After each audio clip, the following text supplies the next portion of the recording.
All right. Hi, and welcome to the Business Shower Podcast, a podcast for business owners to shine.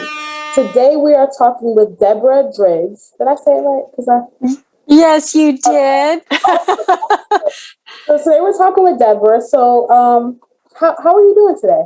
I'm doing great. Thank you so much for having me on and allowing me this time today. Yes. Awesome. And yes, it is Deborah Driggs. It's like a mouthful, really.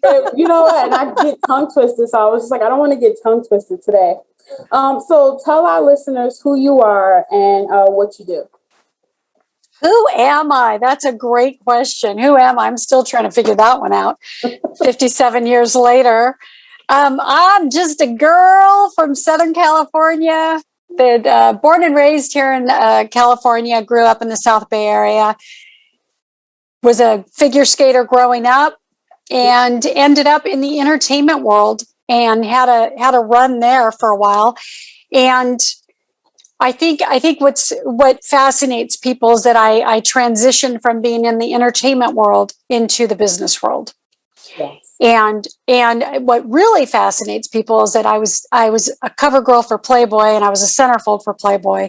Mm-hmm. And so when people find that out in my business life today, they're like, wait, what? And I go, yeah, and it's funny because when I first started out in the business world, I would use my married name. I wouldn't use my maiden name because I thought I didn't want people to find out I really wanted them to take me seriously. Mm-hmm. In business. But now I don't care at all. Now, because I've had so much success in my business, it's kind of a fun thing, to see if people are going to find out. Great. If not, I don't care anymore. But that was the big transition. I grew up in the entertainment world. I aspired to be an actress. I, loved performing and doing commercials and modeling and all of that. And then, at 40 years old, I ended up broke, 3 kids, divorced, and had no idea what I was going to do. I was a full-time mom, mm-hmm. and I was still dabbling a little bit with commercials and modeling, and I never really stopped doing that completely. But I never thought of myself as somebody who would go to work. Mm-hmm. And all of a sudden, I was faced with the challenge of I needed to make money, and I needed to do it pretty quick. And so I dabbled in a few things. Mm-hmm.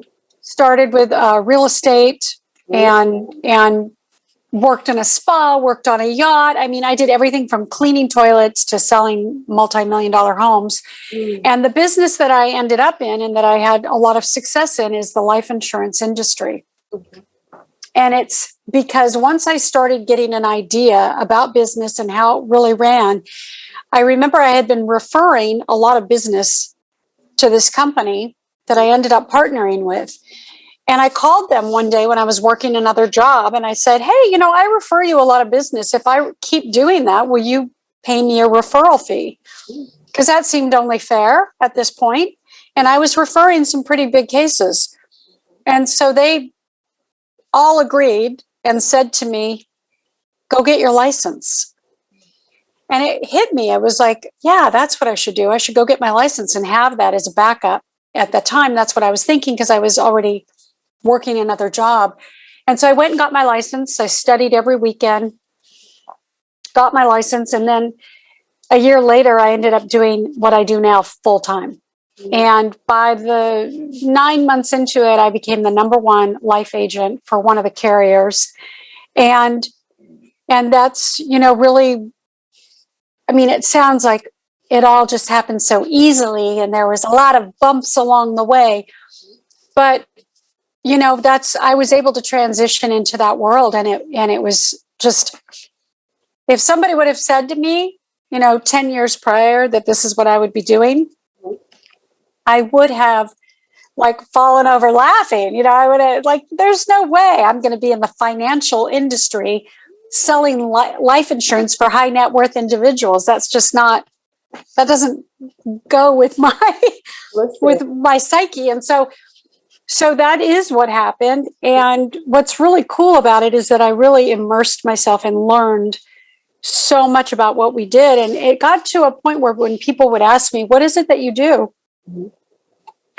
I would say, well, I sell life insurance, but what I really do is I protect people from unexpected life events. Mm-hmm. And then all of a sudden that kind of changes the story for people. They want to know, well, what do you mean well, how do you do that? Mm-hmm. And so that's kind of how I built my business, on stories. Mm-hmm. And I think that works really well with people, with connecting with people, especially in sales, is if you have a story to tell, people want to hear it. Mm-hmm. And then they want to be involved, and they want to do what it is you're doing, right? Yeah.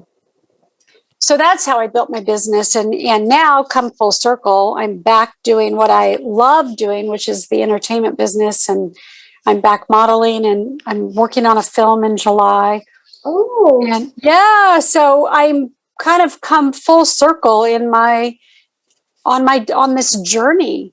You know, I've I thought about it a lot, you know, because I write a lot now. I write 1 to 2 hours a day, depending on the time. Mm-hmm. But I thought about it a lot the other day, and I thought, you know, isn't it interesting how you get what you get when you're ready to receive it? Mm-hmm. And I don't think I would have had the same appreciation for what I do now if I hadn't gone through all the things that have led me back to this place. Yes. You know, it's kind of like I started here and I got kind of derailed and moved on this other path. Mm-hmm. And now I'm right kind of back where I originally started. And I find it very fascinating. And it's super cool because I have this greater appreciation for this journey now, mm-hmm. where I am now. Yeah. And so I still dabble in that life insurance. I still refer business, and I'm still involved on a lot of cases, but I put 100% of my attention now really into writing and completing my book and auditioning again. I'm back auditioning, which is so crazy now to be doing that now, yeah. 30 years later, you know. So I have a bunch of questions for you. So a bunch of questions for me. A bunch. So tell me a little bit about your experience in real estate, because I'm sure Kevin shared with you, you know, my involvement in real estate, or maybe he didn't. So I'm always intrigued to how you got started into real estate, and, you know, what are you doing with real estate now? So that was kind of my very first, right after I got divorced, I worked at a spa for a while. I was like a spa director, coordinator, whatever you want to call it. I was managed basically a spa in Park City, Utah, was where I raised my kids.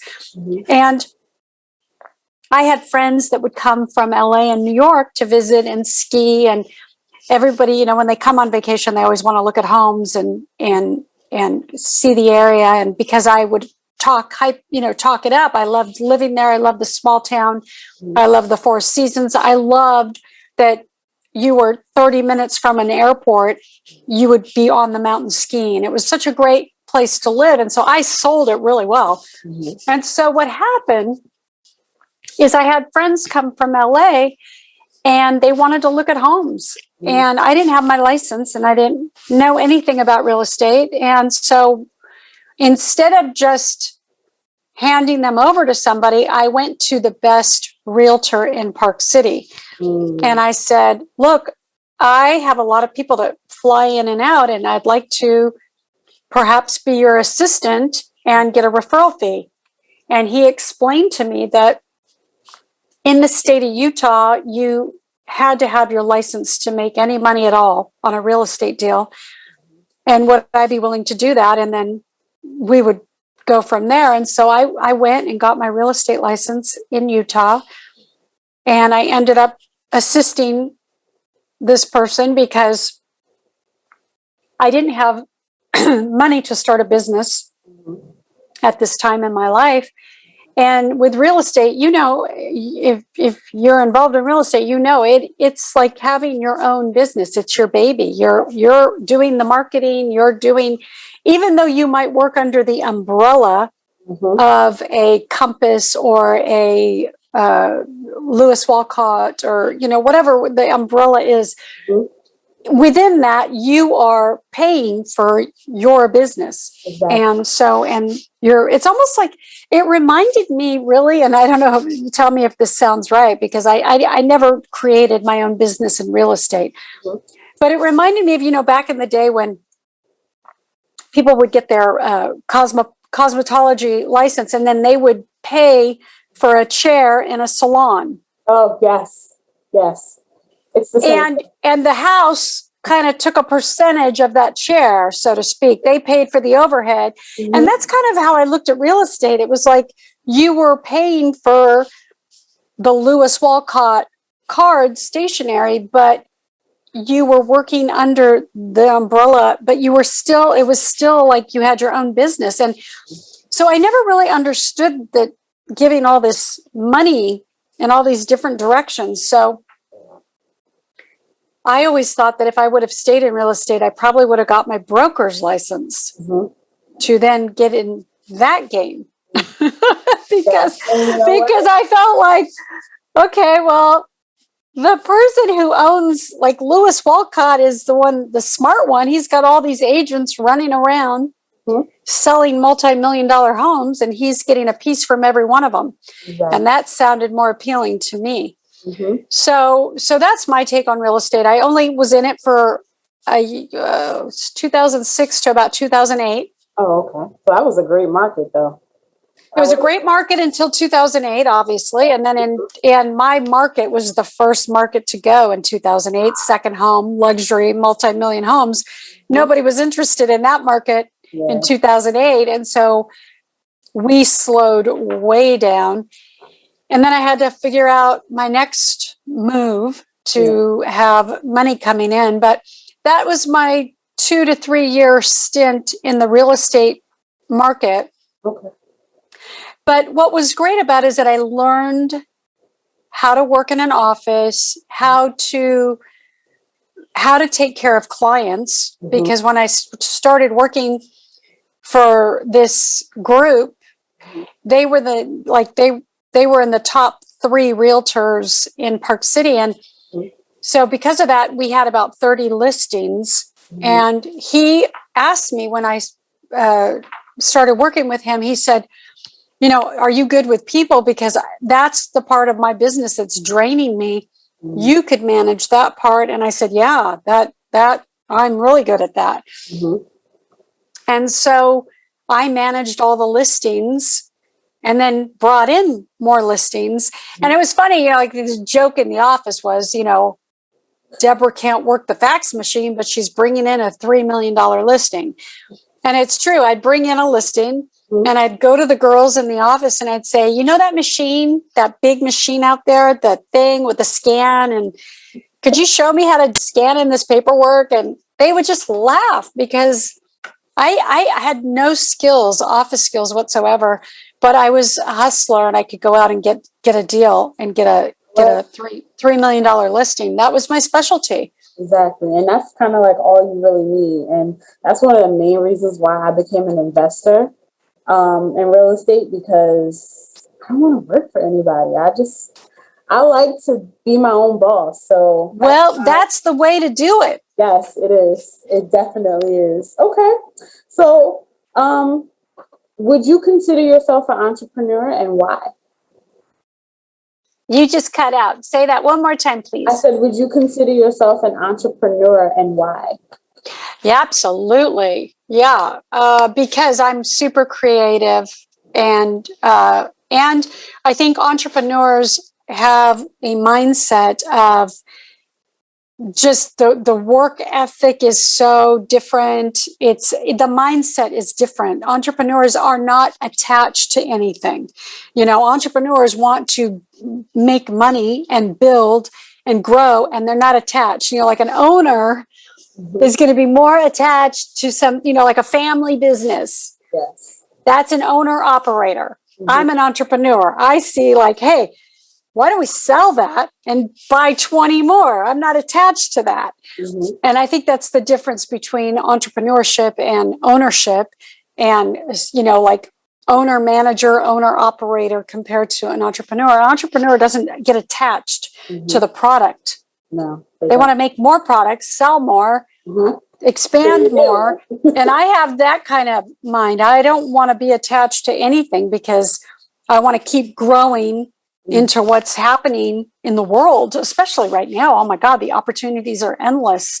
So to be attached to anything right now would be kind of silly, especially if you're an entrepreneur, because the whole technology, everything is rapidly changing. Exactly. So now's a great time to invest. Exactly. Okay. So, what was the biggest pain point you were dealing with when COVID happened, and how'd you get through? Well, the one thing that, and it wasn't a huge thing for me, thank goodness. But what was really hard in my business was because of the news and the dramatics around the whole thing, because they kept saying it was really affecting the older people. Well, my business really slowed down because, all of a sudden the insurance industry was like, we're not insuring anybody 65 and over. And it's like, what? Like, so that slowed us down because our clientele is that's our sweet spot, is that age group. And we have a lot of clients in that age group. And so for us, it was really hard to get people insured these past 12 months, 18 months. But it's slowly starting to turn now. But I think that was probably the only bump in the road, so to speak. I actually found COVID to be very innovative. So I know I'm an entrepreneur because I was looking for opportunities during a time where everybody was in a panic. I was like, well, what can we do? Let's go in, and there's got to be companies for sale and people going out of business. So that's where my head goes, is this is the time to buy real estate. This is the time to invest.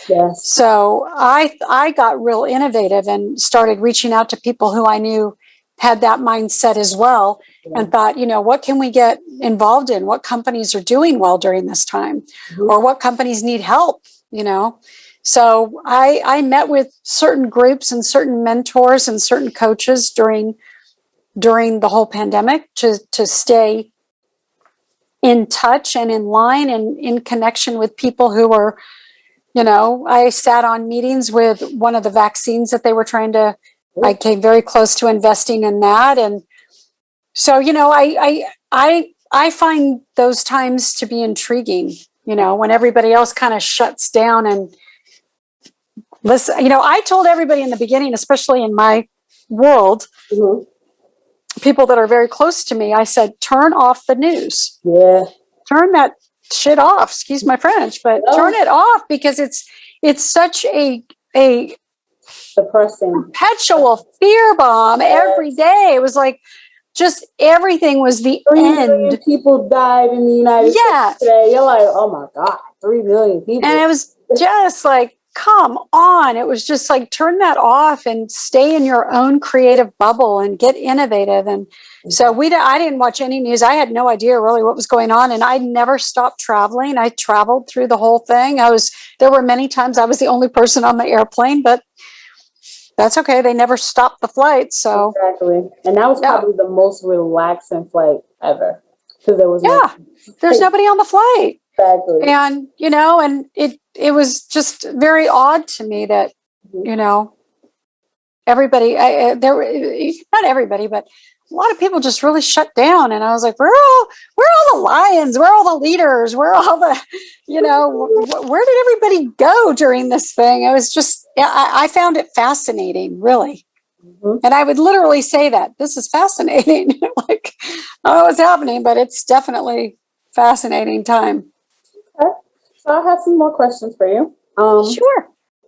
What are some characteristics and skills that you feel like are most important to entrepreneurs and leaders? Well, the skills that are really required for leadership are to just being prepared, always being prepared for anything, and nothing. I don't care what goes down, because the shit is going to hit the fan. It always is, no matter what. I don't care what business you're in.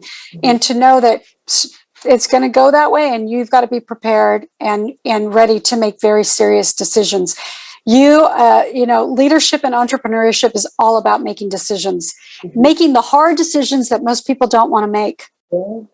So decision making is huge.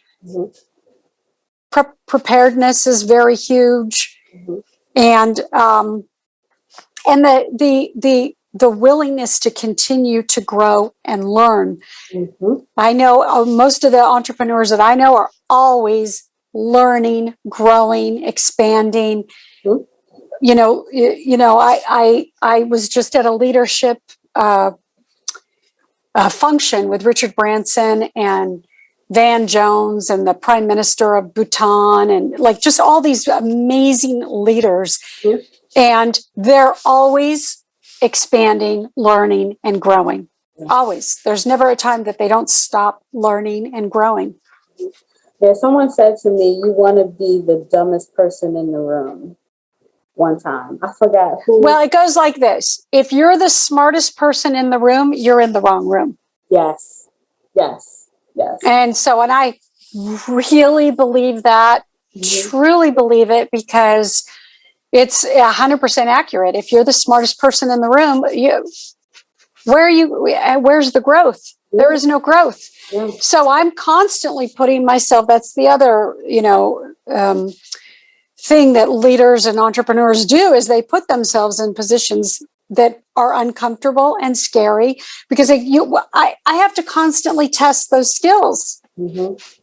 If I just rest on this and then stuff starts happening and I'm rested on these laurels or these ideas, that's not a good place for a leader to be in. So your leaders are constantly testing and putting themselves in uncomfortable situations, for sure.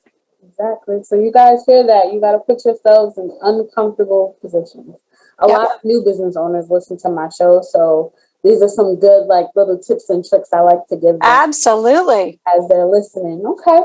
So a couple more questions. We all know that entrepreneurship can be a tough road. So in those difficult moments, how do you stay focused to keep going? Like when you're tired and you're just like, I don't feel like it. I don't get tired. Okay. What do you? I don't get tired. I don't get tired. No, honestly, no, obviously there are times when I do, but I just have that mindset of when things need to be done, when I have to step up and get something done, there's no negotiating. It's getting done. Yeah. So I think that separates leaders, entrepreneurs from workers or people who are not invested in the end result, because the difference is that I'm not stopping until it gets done, no matter what it takes. And if this doesn't work, I try something else. If that doesn't work, I try something else. If that doesn't work, and I'll keep going, where most people will just stop and be like, okay, we just have to. And, is there going to come a time where you're going to get a little bit defeated? Of course. That's part of the game. But I think, for me, I know that people have a hard time keeping up with my stamina and my endurance when I am completely maniacal in a situation, and I'm like, I'm only on the end result where he's still here trying to figure stuff. I'm like, no, we're here now. We're done with that. Let's go. And so I know, just like I know, I'd be tough to work for, because I move at a very fast speed. But in a way that it's going to get done. Though. Yeah, exactly. Yeah, it's a good speed, not a crazy speed, not a chaotic speed, but a good speed. And where it might take somebody a week, it'll take me a day. And I think that separates leaders from people that are just going to let it go. Nothing grows underneath my, you know what I mean? Like there's nothing piling up on my desk. Yes. Okay. So, all right. So here is a doozy question. That's what I call it, right? So what is the most important thing you learned in life? What was your life like before you learned it? And what was your life like after you learned? That is a doozy. See, now that's in my head. This is a doozy of a question. Ah! Okay, My grandmother the says doozy that question. all The the doozy question. time. Okay, so the thing that I learned, say the first question first. Yeah. So what's the most important thing that you learned in life? Okay, I have no control over anything, anybody, or any place, thing, thought, nothing. I have no control over any of it. Okay. So what was your life like before you learned that? Really hard, because when you think you're in control of everything and you're trying to control everybody and everything around you, and you're trying to control your kids and you're trying to control what other people say and do, that's a recipe for big disaster. So Yes. learning that I have no control over anything or anybody, and it's none of my business anymore what anybody thinks. Exactly. About how I run my business. I don't care anymore, and I used to be really concerned about that. Mm-hmm. Okay. And how is your life like after that? Just learning that, So much better, because it's a surrender thing. Mm-hmm. And when you let it go, Mm-hmm. and you really let it go, Mm-hmm. and there's a prayer basically that goes, God, grant me the serenity to accept the things I cannot change, Mm-hmm. the courage to change the things I can, and the wisdom to know the difference. Yes. And when I say that prayer, Mm-hmm. it resonates with me on a very deep level. And I say it in the morning and I say it at night. Mm-hmm. And it's every day. There's not a day that goes by that I don't say that prayer, because it is all about giving up control and accepting. Mm-hmm. The acceptance is like huge now. It's that if anything has changed in a really dramatic way for me, it's accepting what is Mm-hmm. right now, because the lesson I learned is that tomorrow it's going to look very different. Exactly. It always does. Absolutely. Okay. So, are there any resources that helped you along the way to start and run your business? Well, resources, I think mentors. I believe in having mentors for sure. So obviously success leaves clues. And so I'm going to go to the best people. For some reason that is just something that is ingrained in me, that I don't need to be the best. I can go to the best and learn from them. And then I will have those tools. So that is kind of what I did. I sought out people who were the best or the top people at certain companies. I would work my way into making a place to be in front of them at the most appropriate times. But those were some of the things. And I think that, really knowing who your competition is Mm-hmm. really is helpful. Not to so much compete, Mm-hmm. but to know how you can add more value to your client. Exactly. Okay. So, as we get to the end of the podcast, I do have like some signature questions that I like to ask everybody. So, my next question is, what advice would you give your younger self? Oh, I love this question. What advice would I give my younger self? I would say this is the advice that I wished I would have had, because it took me until my 40s to figure out that I could do whatever the fuck I wanted. So I think the advice that I would give my younger self is, Deb, you can be an entrepreneur, you can be a boss, you can have a company, and you can have employees. I didn't understand that as a kid. I didn't know that there were entrepreneurs. Everybody in my life were 9-to-5ers complaining that it was Monday, couldn't wait for Friday, just lined up and were employees, and nobody in my life was an entrepreneur. Mm-hmm. And I didn't know what that looked like. So I would have loved to have had the advice of entrepreneurship at a young age. Exactly. Okay. Awesome. Um, so let's talk about the book, because you have a book coming out, right? I do. Yes. So tell us about your book, what it's about, when it comes out, and how can we purchase it? It's going to be a book about my life, and it's really about my childhood. Mhm. So I don't really go past the age of 28. So it's like birth to 28, and it's really a self-discovery and an inspiration for anybody out there that thinks that they can't do something, Mhm. or feels stuck, or doesn't know how to begin or do anything. And so I take people on my journey as a kid, and you'll see this theme in my life. But it's funny that I didn't have an entrepreneurial mentor, or I didn't have people in my life that looked entrepreneurial to me, but yet I was doing things as a child that were very entrepreneurial. And I was doing little businesses. I started a tutoring business when I was in 4th grade and started tutoring all the kids in my neighborhood. I would, in 7th grade, go and work with the 1st grade teacher at my school. And I would just shadow her and watch everything she did. I was mesmerized by her teaching. And there was a part of me that always kind of thought I would be a teacher in some way. And so I think that's what the book is about. It's a teaching of going back and looking at all the clues in your life, because there are clues. Success leaves clues.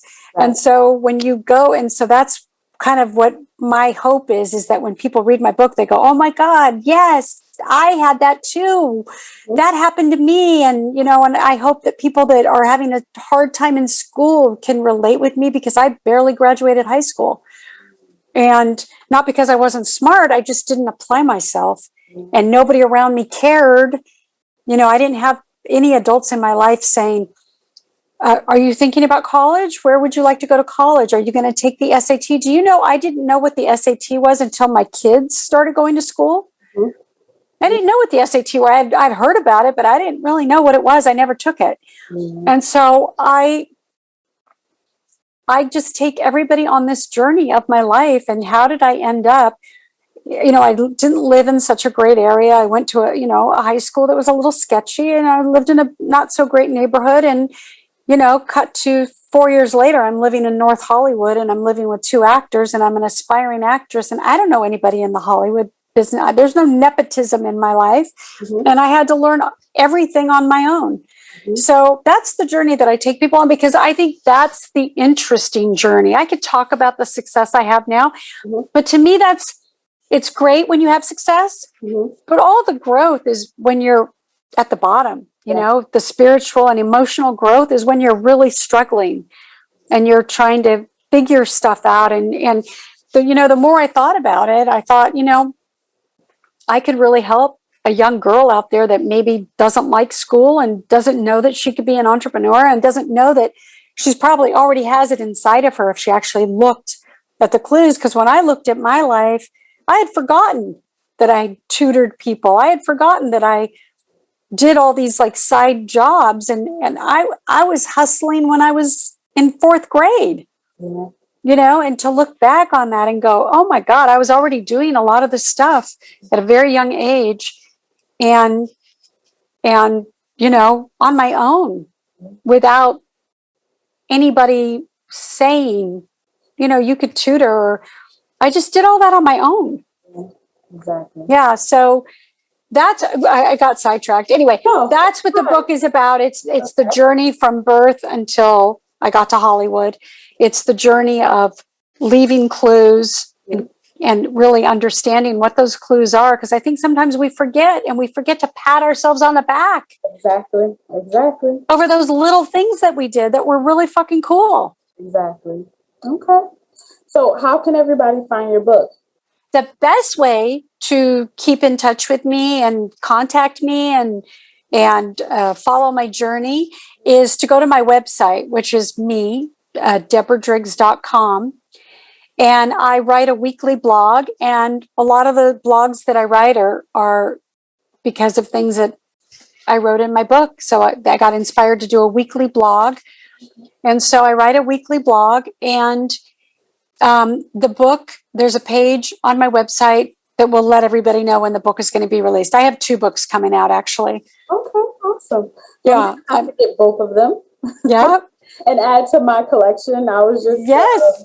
telling my husband, I was like, I hope she doesn't see the mess in the background because we're moving and it's like boxes over everywhere and it's so annoying. But no, I don't. New place, I have my own studio. It's like I have my own studio and it's just going to be great. So I'm like, oh my gosh, I am so jealous because I just started co-hosting a podcast and I'm doing it in this little space. And I'm like, okay, that is, I get it. Believe me. It's like, you really need space to do all this. Yes. And I cannot wait to decorate my studio, but yeah. Okay. So, well, thank you so much for being on the show. This was so Thank you. Sorry for the F-bomb. No, it's fine. It's fine. Do you have any questions for me before you go? No, I you know what? This was so great. You had some really amazing questions prepared. So thank you for that. Awesome. And yeah, thank you so much. Thank you. I'm always really grateful for the time that people allow me to share my story. Yes, awesome. So everybody, that is a wrap for today's episode. Thank you for watching. Peace.